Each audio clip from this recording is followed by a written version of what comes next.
College athletes are filthy rich right now. Well, not all of them, but the ones that are making so much money. But not everything is going as planned. With NIL, it has opened up a whole new department of issues. So these student athletes, how much are they really making? Well, NIL deals have created headlines with massive contracts like Shedeur Sanders' $6.2 million that he's made through Nike, Gatorade, and Mercedes sponsorships. The reality for most college athletes is pretty different. The median earning per athlete in 2024 was only $500, with more than half of all NIL deals worth $100 or less, and the average total earning per athlete being at $21,331. Even in football, where earnings tend to be higher, the typical player earns about $3,400 per month. Beyond the top few earners who make millions, most student athletes receive way less compensation that just really helps cover basic expenses rather than providing some life-changing amount of money that we all hear about. This is the Pareto principle, or 80-20 rule in action. It states that 80% of the results come from 20% of the work. But I mean, finally, after years of these schools taking advantage of student athletes and making millions off their names and performances in TV deals, new applicants, donations, finally,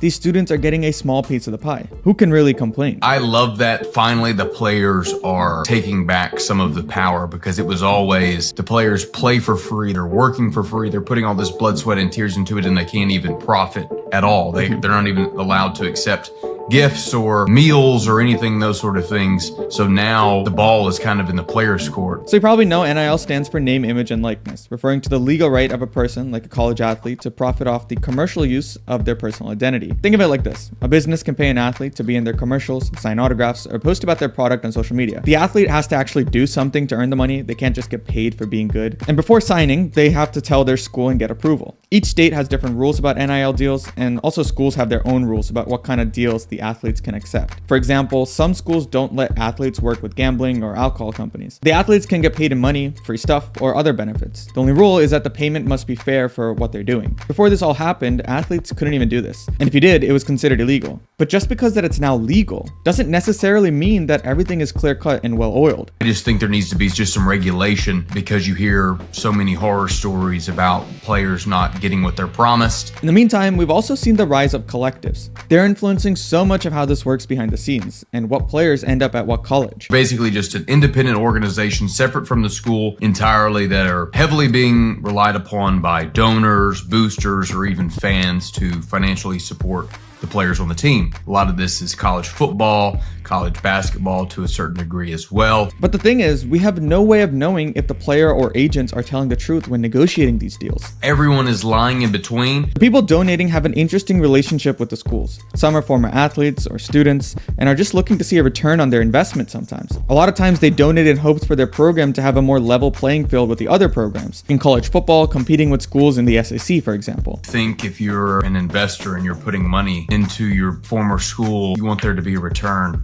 on your investment. And a lot of times these schools just don't have the funds to support other sports. Let's say I played golf at the University of Arizona, and I just want our golf team to have some extra money in their pockets, and I want them to be able to go out and get a meal. There's people that will give money and not necessarily want a return on that investment. But still, people sometimes fail to realize that this is still school. They're still students that will most likely not make it to the pros, and most likely not build up massive amounts of money while in college. 90% or 95% of your roster ain't going pro.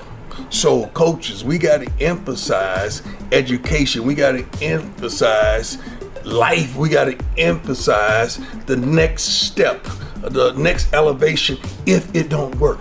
But you see, most coaches are not like Deion Sanders. Most colleges don't operate like that. Most just want their program to get better at any cost. And before, there were rules that would prevent people from leaving the school. There used to be a rule that allowed one time if you're an undergraduate. Well, a few years before that, you could not transfer without sitting out a single season. So that discouraged players from leaving, which helped the college programs build their culture and build roster continuity. So now players can transfer and leave as many times as they want. It's more difficult than ever for college programs to maintain a certain baseline year in and year out. But now that players can just leave whenever they want, this creates a weird problem. It's made it difficult for players to know their role, because rosters are completely different every year. So it's kind of opened the floodgates for players to make certain decisions on a whim. If I'm unhappy, well, then I'll just leave. I won't stick it out and, push through and develop at the current spot. For some players, they need a different place to play. But it's not just the players that are having the entire landscape change for them. It's the coaches too. Many people think legendary coach Nick Saban left Alabama because of all the extra problems that he had to deal with now. Now the way the recruiting calendar is laid out, especially with the portal, there's no time to rest. Also, the younger coaches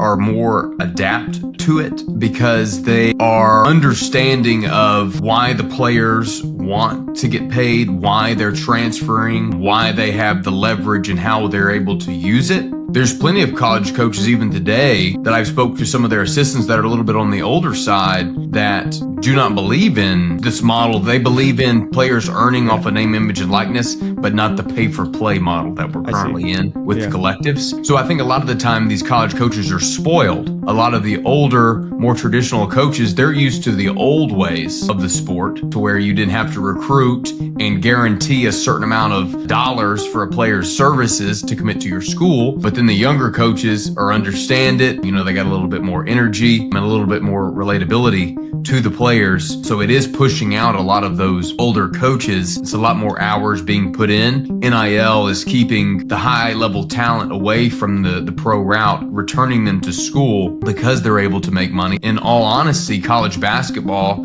has more talent than ever because players aren't being forced to go get an overseas contract. They can just stay at the University of Kansas and make high six figures. One idea that people have floated is having more multi-year deals and just turning it into a normal pro sports free agency style. There are multi-year deals. They're not as frequent as they might need to be. I like the idea of a multi-year contract because it builds roster continuity. You're also gaining towards your degree. If I agree to a 3-year deal at University of Kentucky, then I have to play all those 3 years, or I have to pay back some of the money that I'm due to the school if I want to transfer. I like that idea, and I think it will keep so many players from leaving after year in and year out. There's no amateurism left in the high-level ranks of college basketball. It is straight pay for play. You agree to a salary prior to signing with your school. A lot of the time there just needs to be some educational resources for a lot of the players. But there are other ideas that people have floated instead of the multi-year contracts. If I was able to enact some sort of regulation, whether it's a price cap, a market cap, something binding to all parties. So players can't leave and take money and go. The institutions and the collectives have to pay what the player is promised just to create clarity in the space. There's so many areas in which we need to tighten up because players are being, screwed out of their own money that they've rightfully deserved. I think NIL contracts, like I've mentioned, are coming more and more common. I think once everything's kind of more on the books, so to speak, it'll eventually become more regulated and there'll be more clarity and there won't be any more BSing from agents saying, hey, we have an offer from here and this. I think eventually that'll all be not necessarily public knowledge, but available information.